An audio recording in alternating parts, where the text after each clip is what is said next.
Olá, pessoal! Esta é a nossa aula 4 do curso de Legislação e Normas, aula em que nós iniciamos o estudo dos impostos federais com o imposto de importação e o imposto de exportação. Vamos iniciar com os estudos dos aspectos gerais do imposto de importação e de exportação. É muito importante que você entenda a finalidade dos tributos. Esse tema é mais bem discutido na aula do IPI.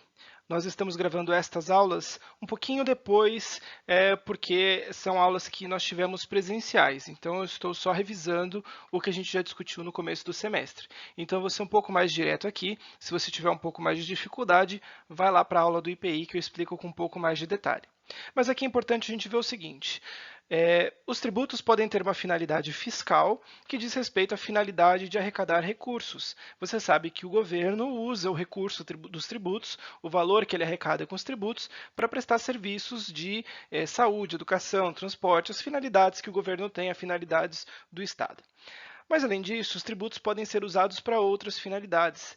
É a situação em que o governo usa o impacto da tributação para acabar regulando determinados setores, intervindo na economia e até mesmo obtendo algum resultado de ordem social ou política.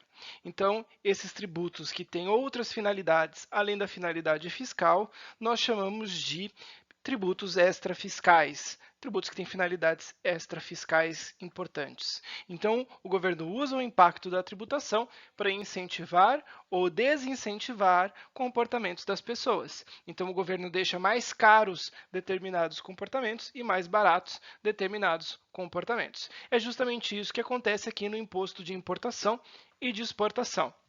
Quando o governo aumenta o valor do imposto de importação, você, consumidor, vai achar o produto importado muito caro e, na hora de escolher, vai preferir comprar o produto nacional. Da mesma forma, quando o governo abaixa o imposto de exportação, ele vai deixar o tributo exportado mais barato e, com isso, faz com que os nossos produtos brasileiros sejam mais competitivos no exterior. Os tributos extrafiscais, eles acabam tendo um tratamento diferenciado, inclusive porque eles intervêm na economia, eles têm uma função de intervenção na economia importante. Então, nesse sentido, eles têm exceções à legalidade, é o caso aqui do imposto de importação e do imposto de exportação. Nos dois casos, é possível alterar as alíquotas desses impostos por meio de decretos. Você se lembra que os impostos precisam ser criados por meio de lei. Então, a lei cria o imposto e estabelece aí as regras para a tributação. Acontece que a lei é mais demorada, depende de aprovação no Congresso, depende de aprovação no Senado, na Câmara, não é isso? Então, o decreto é mais rápido. O presidente da República, o prefeito ou o governador assina o decreto. Né? No caso, a gente está falando de imposto federal, imposto de importação e exportação, né? Dois impostos diferentes, e nesses dois casos, o governo, o presidente, pode alterar o valor da alíquota desses impostos sem utilizar da lei, bastando aí o uso do decreto. A lei estabelece um patamar máximo e aí o decreto pode fixar o valor da alíquota até esse limite máximo. Além disso, esses tributos aqui têm exceções à anterioridade. Você se lembra que, pela anterioridade anual, as alterações do tributo que levam à majoração, ao aumento da carga tributária, só podem produzir efeitos no ano seguinte, no exercício seguinte. Então, eu tenho que esperar a virada do ano, tá bom? Eu não tenho que esperar um ano inteiro, basta eu esperar a virada do ano. Então, se eu aprovei aqui um tributo em junho, em agosto, basta esperar a virada do ano para que aquela alteração comece a valer. Acontece que é possível que eu deixe para alterar a legislação tributária lá no finzinho do ano, lá em dezembro, né, ou novembro, e aí ficaria muito em cima se eu só aplicasse a regra da anterioridade anual. Você teria um mês para se preparar. Né? Então, aí temos a anterioridade nonagesimal, que estabelece aquela regra de que os tributos, os aumentos dos tributos, só produzem efeitos dali a 90 dias. Então, para estes casos, em que falta menos de 90 dias para terminar o ano, ao invés de esperar simplesmente a virada do exercício, eu tenho que esperar o prazo mínimo de 90 dias. Acontece que nenhuma dessas duas regras se aplica para o imposto de importação ou para o imposto de exportação. Portanto, o imposto de importação e de exportação, uma vez alterados, já produzem efeitos imediatamente, mesmo que isso signifique aumento da carga tributária. Tá bom? Então, estes dois impostos que nós estamos estudando têm exceções tanto em relação à legalidade quanto em relação à anterioridade. Então, eles podem ter suas alíquotas modificadas por decreto, o aumento do tributo não precisa esperar a virada do ano e também não precisa esperar 90 dias. Basta o presidente assinar um decreto hoje, que amanhã o tributo já vai estar no seu valor novo, tá bom? Então, por isso que para esses tributos é importante a gente conhecer o exato momento em que ele será devido.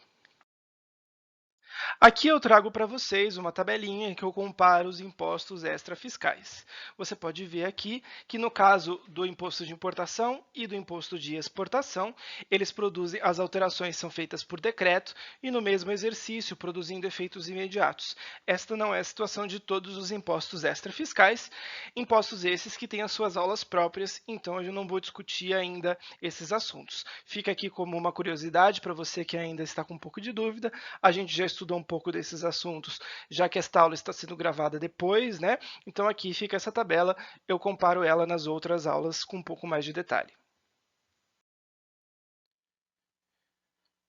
Então, o imposto de importação e exportação é aquele imposto, né, são os dois impostos, né, de importação e exportação, são devidos no momento em que a mercadoria é importada para o Brasil ou exportada para o exterior. E no caso desses dois impostos, nós temos uma modalidade de lançamento que se chama de lançamento por homologação. Então, você sabe que lançamento é o procedimento administrativo que verifica qual é a ocorrência do fato gerador, né? Verifica que o fato gerador aconteceu, ele confere a matéria que está sendo tributada, o que está sendo tributado, qual é o valor que vai ser devido, identifica quem é o sujeito passivo, quem é o devedor e, se for o caso, aplica uma penalidade. Né? A gente viu que existem lançamentos por declaração, existe o lançamento por homologação e lançamento de ofício. O lançamento de ofício é aquele que é feito diretamente pelo contribuinte. Não é o caso. Lançamento por declaração é aquele em que o contribuinte declara as informações de fato e o fisco aplica o direito fazendo a cobrança do tributo. É um lançamento misto em que o fisco e o contribuinte atuam juntos, que está praticamente em desuso no Brasil. Não é o caso do imposto de importação ou de exportação. Temos aqui o lançamento por homologação, como regra nos dois casos desses dois impostos, em que o contribuinte faz as suas declarações, aplica a legislação tributária, recolhe antecipadamente, olha o traço aqui importantíssimo do lançamento por homologação, o pagamento é antecipado. Então, só depois do pagamento antecipado, é que o fisco se preocupa em homologar. Você sabe que homologar significa concordar, por isso o lançamento por homologação é aquele lançamento em que o fisco apenas se limita a dizer se concorda ou se não concorda com o contribuinte. E se ele não concordar, ele irá fazer a cobrança da diferencial aí, do que estiver faltando. Ok? Então, lançamento por homologação é o caso do imposto de importação e de exportação. O contribuinte declara, paga antecipadamente e o fisco fiscaliza. Encerrando a parte introdutória a respeito do imposto de importação e exportação, vamos ver como esses impostos aparecem na Constituição Federal e no Código Tributário Nacional. Então, nós começamos aqui com o fundamento constitucional do imposto de importação. Importar significa trazer uma mercadoria, um produto do estrangeiro para o território nacional. Portanto, aqui o artigo 153 da Constituição traz aqui o primeiro imposto da União, que é o imposto de importação, dizendo compete à União, né? Cabe à União instituir impostos, legislar sobre a importação de produtos estrangeiros. Aqui eu trouxe para você o artigo 153, que traz a exceção à legalidade, e aqui a exceção à anterioridade. Na sequência, nós vemos aqui no inciso 2 do artigo 153 o imposto de exportação. Exportar significa, então, enviar um produto, uma mercadoria do Brasil para o exterior. Então, aqui o imposto de exportação está no artigo 153, que diz compete à União instituir imposto sobre a exportação para o exterior de produtos nacionais ou nacionalizados. Aqui, a Constituição quis ser um pouco redundante, né, um pouco repetitiva, dizendo exportar para o exterior, para deixar claro que aqui a exportação só diz respeito à saída do território nacional. Portanto, de um estado para outro estado dentro do Brasil, não existe exportação. Existe exportação quando o produto sai do território nacional. E aqui eu trago também na sequência as exceções à legalidade e à anterioridade que eu mencionei para vocês na parte anterior da aula. Vamos ver então como é que aparecem esses tributos no CTN. O CTN que traz as regras gerais do imposto de importação e exportação e tem outras regras aí em outras leis. Estou trazendo aqui só essas regras gerais para você, que depois pode aprofundar isso em outras oportunidades. Então aqui é só um panorama geral dos tributos, né? Então, vamos ver aqui no caso do imposto de importação. Você sabe que importar, então, é trazer a mercadoria do exterior. Então, o artigo 19 do CTN diz que o imposto de competência da União sobre a importação de produtos estrangeiros tem como fato gerador a entrada desses produtos no território nacional, sendo que nós entendemos que a entrada do produto só acontece no momento em que há o efetivo desembaraço aduaneiro. Então você sabe que a mercadoria chega, o produto chega, mas não entra livremente no território nacional. A mercadoria precisa ser depois liberada pelas autoridades que estão ali controlando a entrada e saída de mercadorias. Esta liberação, digamos assim, é o que nós chamamos de desembaraço aduaneiro. Então é só com o desembaraço aduaneiro que aquela mercadoria vai ser tributada. Tá bom? Então, não é na entrada simplesmente do produto no território, mas sim na entrada com a liberação via desembaraço aduaneiro, tá? A mesma coisa no imposto de exportação, a gente vai ver daqui a pouco, que é com a saída da mercadoria depois que ela é liberada para sair do território, tá bom? O artigo 20 diz que a base de cálculo do imposto é. Então, aqui nós temos duas situações diferentes. Nós temos aqui a alíquota específica, deixa eu mudar de cor, que essa está muito forte. Então, aqui temos a alíquota específica e a alíquota ad valorem. A alíquota específica é aquela adotada quando o produto que está sendo importado, ele não é importado por unidade de produto, mas por uma unidade de medida. Então, olha só, existem produtos que você não compra por unidade, aço, tecido. Na verdade, você compra 1 tonelada de aço, 1 litro de uma bebida, 1 metro do tecido. Então, nestes casos, a alíquota vai ser cobrada de acordo com a unidade de medida adotada. Vai ser por metro, vai ser por tonelada, vai ser por volume, por litro. Tá bom? E a alíquota ad valorem é aquela que é cobrada do preço do produto quando o produto ele é importado aqui por unidade. Então, uma televisão, uma geladeira, um carro, ok? Também tem outra situação, a terceira situação, a base de cálculo quando o produto é apreendido ou abandonado e levado a leilão. Então, se você tentou entrar no território nacional com uma mercadoria sem pagar o imposto, né? Então você foi lá, colocou tudo dentro de uma sacolona, de um saco preto de lixo, né? E aí você trouxe lá, estava passando, estava chegando, e aí veio lá o rapa lá e levou embora o seu produto. Ele vai apreender aquela mercadoria. Vai pegar aquela mercadoria, se for uma mercadoria proibida, vai destruir aquela mercadoria. Agora, se ela não for de venda proibida, então aí o que vai acontecer é que as autoridades vão vender a mercadoria. Esta venda é feita num leilão. Quem dá o lance maior ganha, né? E aí leva embora a mercadoria. E aí esse valor do lance vencedor nós chamamos de valor da arrematação. É o valor que você usou para arrematar o produto, né, a mercadoria que estava sendo importada ali. Então, neste terceiro caso, se a mercadoria foi apreendida, então a base de cálculo do imposto vai ser o valor da arrematação. Aí aqui o artigo 21 diz que o Poder Executivo pode, nas condições e limites estabelecidos em lei, alterar as alíquotas ou bases de cálculo do imposto, a fim de ajustá-lo aos objetivos da política cambial e do comércio exterior. Aqui você precisa tomar cuidado, porque é um pedaço que o CTN está desatualizado, então você tem que ler aqui somente as alíquotas do imposto, as bases de cálculo não, tá bom? Então o Executivo pode alterar as alíquotas do imposto por meio de decreto. E por fim, o último artigo que nós estamos estudando diz que o contribuinte do imposto vai ser o importador ou alguém que seja equiparado ao importador pela lei, ou seja, alguém que é tratado pela lei como se fosse importador, e o arrematante, que é a pessoa que está lá comprando aquela mercadoria no leilão, neste terceiro caso aqui que a gente acabou de ver. Ok? Vamos ver agora o imposto de exportação. Então, agora os artigos 23 a 28 tratam do imposto de exportação. O artigo 23 diz que o imposto de competência da União sobre a exportação para o estrangeiro do produto nacional ou nacionalizado tem como fato gerador a saída do produto do território nacional. Então, o produto nacional é aquele que foi feito no Brasil, o nacionalizado é aquele que foi importado, passa a ser tratado como nacional e aí pode eventualmente ser exportado, tá bom? Então, sempre que o produto é importado, ele vira nacional, ele é nacionalizado. Então, agora, quando ele for exportado, também vai ser tributado normalmente.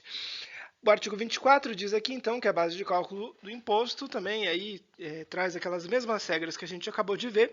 Vou ser mais rápido aqui, então, né? A gente viu aqui que tem a alíquota específica, quando existe uma unidade de medida, né? Então, uma alíquota por metro, por litro, por tonelada, enfim, ou por quilo, sei lá. E aí a alíquota pode ser ad valorem aqui, de acordo com o preço do produto, então vai ser cobrada diretamente sobre a unidade do produto. Uma televisão, uma caixa de som, uma bicicleta.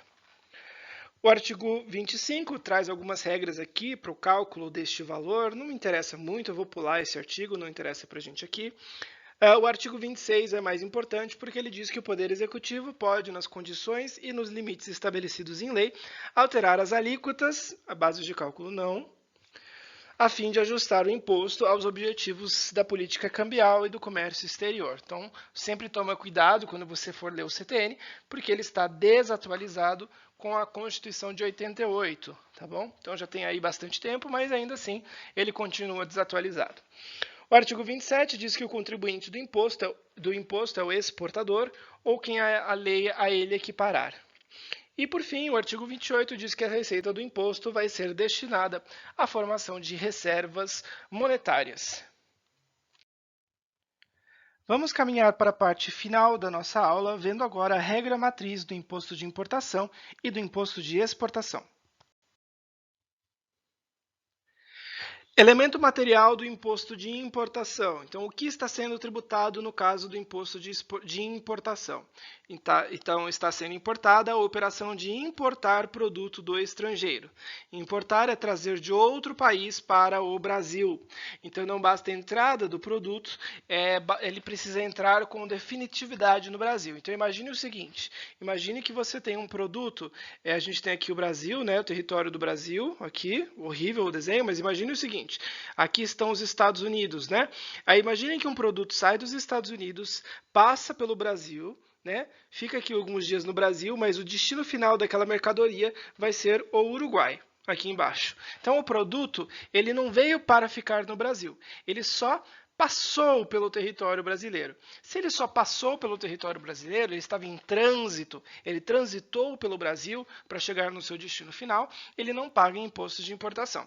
Ele vai pagar imposto de importação se o produto definitivamente ficar no Brasil. Tudo bem? Então, o mero trânsito da mercadoria não gera o dever de pagar imposto de importação. Você imagina que se fosse assim, cada importação ficaria muito cara. Imagina, todos os países fossem tributar só o trânsito da mercadoria, só a passagem da mercadoria. Tá? Então, não é assim. Eu só tributo com imposto de importação justamente a entrada definitiva do produto. E precisa ser produto estrangeiro, precisa ser um produto que veio de fora do Brasil e não um produto produzido dentro do Brasil. Ok? Elemento temporal. Então, quando este tributo vai ser devido?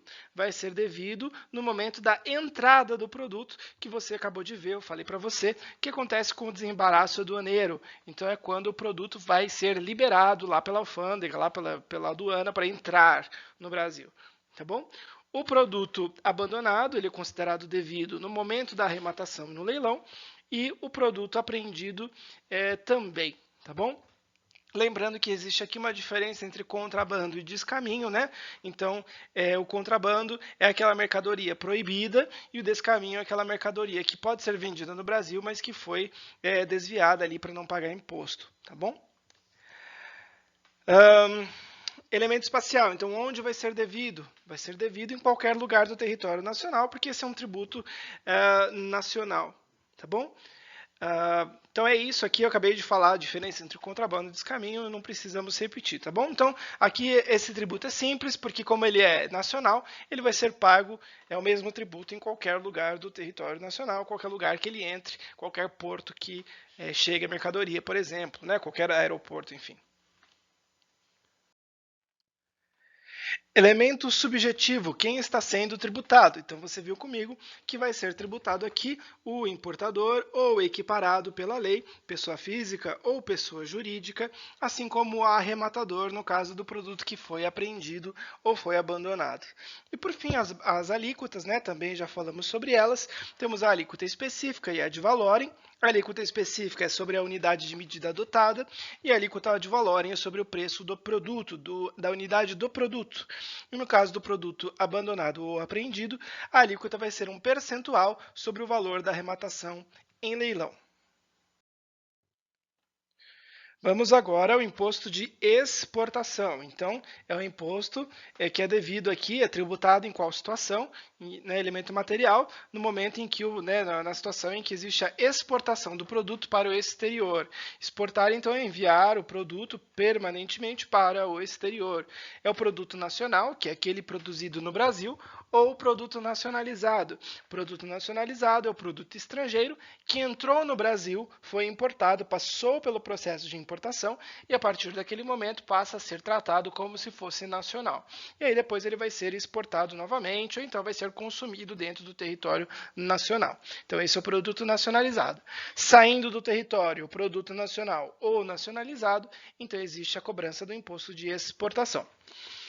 Quando que ele é devido? É no momento da saída, assim como no caso do imposto de importação, é no desembaraço aduaneiro, na liberação da mercadoria pelas autoridades ali que fazem o controle alfandegário, né? Depois a gente tem aqui elemento espacial, onde o tributo vai ser devido em qualquer lugar do território nacional, mesma coisa do que a gente viu agora há pouco, um tributo federal, então ele é igual em qualquer lugar do território de onde ele venha a sair, a mercadoria venha a sair. E por fim, para nós encerrarmos essa aula, nós temos aqui as pessoas que estão envolvidas na operação, né? Então, quem são os sujeitos envolvidos na operação? Nós temos aqui a competência da União, quem cobra o tributo é a União, e quem vai pagar, a gente acabou de ler na legislação, vai ser o exportador ou quem seja equiparado ao exportador pela lei, seja pessoa física ou pessoa jurídica. E também o cálculo do tributo se dá aqui pela alíquota específica ou ad valorem, como a gente viu também no caso do imposto de importação.